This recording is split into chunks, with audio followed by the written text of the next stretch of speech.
ke utara, ke Syam dan ke Irak, itu harus melalui Madinah.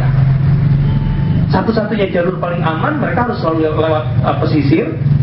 Tentunya lewat Badar. Badar itu pesisir, makanya kenapa terjadi perang itu di Badar. Itu pun Badar kemudian sudah dikuasai oleh kaum muslimin. Dengan cara apa? Rasulullah sejak awal datang di Madinah itu, beliau mendekati kabilah-kabilah yang ada di semua perjalanan dagang Quraisy, dan beliau melakukan semacam negosiasi, kemudian terjadi kesepakatan, perjanjian, yang intinya mereka tidak akan membela Quraisy dan tidak akan merugikan kaum muslimin. Setidaknya itu, kalau tidak memang berada di pihak kaum muslimin. Sehingga Quraisy itu habis. Maka di tahun kelima perang Ahzab itu gagal, mereka harus pulang, mereka tidak punya modal. Tahun berikutnya, tahun ke-6, untuk pertama kali Quraisy itu harus mengakui eksistensi kekuatan Madinah, bahwa kekuatan Madinah eksis. Itu dibuktikan dengan mereka mau menandatangani perjanjian damai, gencatan senjata. Sebelumnya kan mereka menganggap remeh, serangannya terus Madinah. Tapi ketika Rasulullah datang dengan kaum muslimin yang tidak membawa senjata perang waktu itu, karena untuk umroh datangnya ke Hudaybiyah, itu orang Quraisy kan sebenarnya kalau mau menghabisi bisa menghabisi, tapi mereka berpikir panjang, belum tentu juga bisa dihabisi, dan kerugiannya akan semakin besar.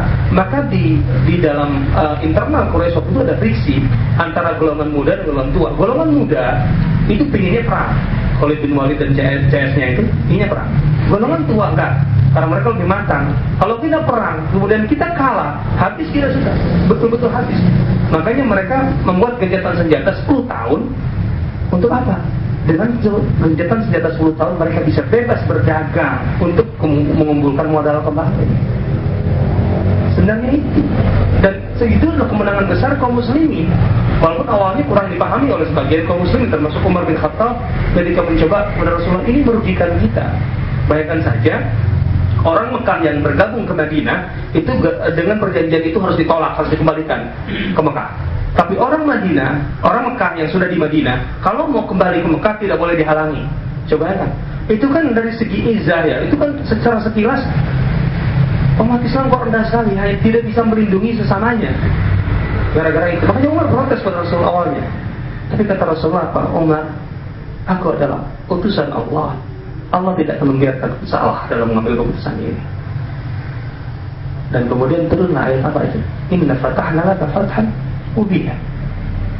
Ayat ini terkait dengan Hudaybiyah, bukan terkait dengan Fathu Makkah. Walaupun itu ada pengaruh tentunya, tapi sebenarnya fatah yang betul-betul atau kemenangan besar itu adalah Hudaybiyah. Karena sejak itu bukan sekedar Quraisy pengaruhnya. Seluruh orang Arab waktu itu melihat, oh Madinah sekarang sudah diakui kekuatannya, sehingga Quraisy mau berunding, damai. Sehingga tidak ada lagi yang berani untuk katakanlah coba-coba untuk menyerang Quraisy dan sebagainya, menyerang Madinah. Tidak ada yang berani.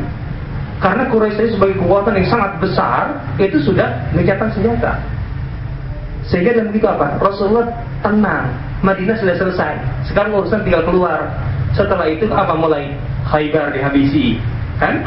Kemudian Rasul mengirim surat ke penguasa-penguasa dunia, Kaisar Romawi, Persia, Mesir, Habasyah, kemudian beberapa raja-raja dunia waktu itu. Rasul kirim surat. Saat itu, setelah internal sudah jelas kokoh Madinah, orang munafik sudah semakin sulit bergerak, Mekah tidak bisa mengganggu, kemudian Khaybar dikuasai, dan seterusnya. Perang Mu'tah mulai ada pergesekan antara, artinya sudah semakin jauh jangkauannya. Perang Mu'tah itu antara kaum muslimin dengan Romawi. Jadi sudah jauh kaum muslimin. Dan ketika di perang Mu'tah kaum muslimin tidak mengalami kekalahan telak, karena memang waktu itu tidak wajar. 3.000 pasukan melawan 200.000. Kaum muslimin itu 3.000, Romawi dengan orang-orang Arab yang pro itu semua 200.000. Waktu itu dalam hitung-hitungan militer, kalau mereka ini katakanlah tidak habis musnah saja sudah luar biasa. Bayangkan satu orang lawan 75 itu bagaimana sih? Kalau kita hitung satu-satu. Tapi kan buktinya yang 3.000 orang itu memang panglimanya waktu itu gugur semua. Zaid bin Harithah, Ja'far bin Abi Thalib, Abdullah bin Rawaha, orang-orang terbaik dari Rasulullah yang Rasulullah itu gugur semua. Kemudian Khalid bin Walid itu kan memimpin. Dengan strategi Khalid itu bisa ditarik mundur dengan kerugian berapa? Hanya belasan orang yang gugur. Bayangkan saja. Sementara di pihak Romawi itu puluhan yang mati. Khalid bin Walid saat itu menyebutkan waktu Mu'tah itu aku bawa 10 pedang. Dan yang aku bawa pulang tersisa cuma 1. Yang 9 itu patah semua di perang itu. Yang penting apa ini? Yang penting bukan semata-mata antara kaum muslimin dengan Romawi atau lawannya, tapi bagi seluruh orang Arab saat itu sudah menjadi berita otomatis. Berarti Madinah dengan kekuatan 3.000 bisa melawan Romawi. Padahal saat itu orang Arab manapun tidak pernah terbayang untuk konfrontasi dengan Romawi, tidak pernah terbayang. Mereka itu saat itu memposisikan diri sebagai underdog lah, di bawah, bahkan bukan Romawi. Romawi Persia itu menganggap Arab itu apa sih? Orang-orang yang kelaparan yang perlu dikasih makan, gitu kan? Untuk bisa aman perlu suaka, kayak gitu. Buktinya apa? Ketika Rasulullah mengirim surat kepada Kaisar Persia itu belum bisa membaca perubahan yang terjadi di sekitar Hijaz, di Mekah, Madinah dan saat itu.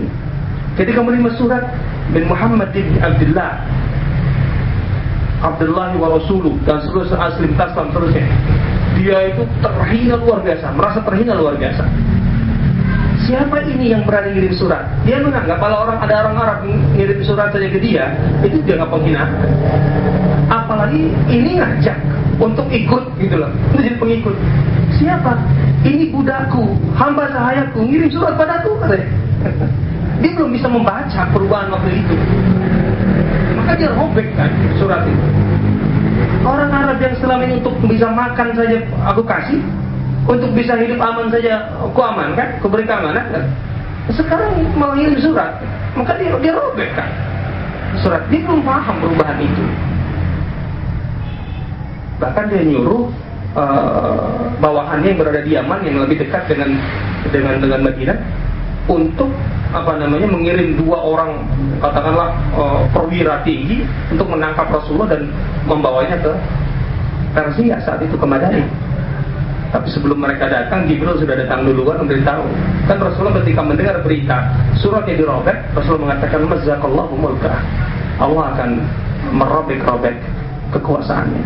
Betul, dia dikudeta oleh anaknya sendiri kan.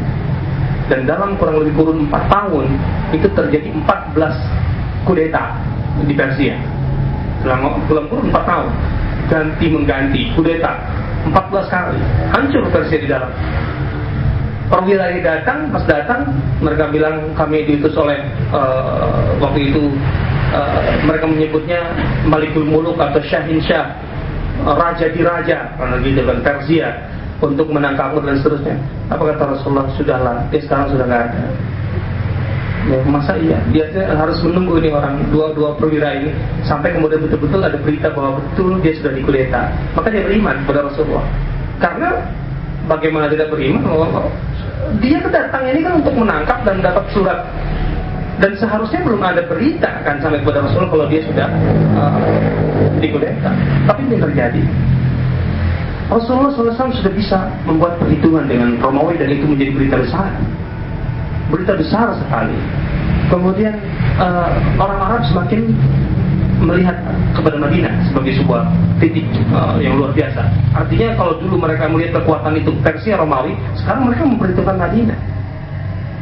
Nah, dari situlah kemudian memudahkan Fathu Mekah. Nah, ketika Rasulullah menyerang Mekah ini kan tidak ada satupun kabilah Arab yang mendukung Mekah. Padahal seharusnya semua orang Arab itu mendukung Mekah.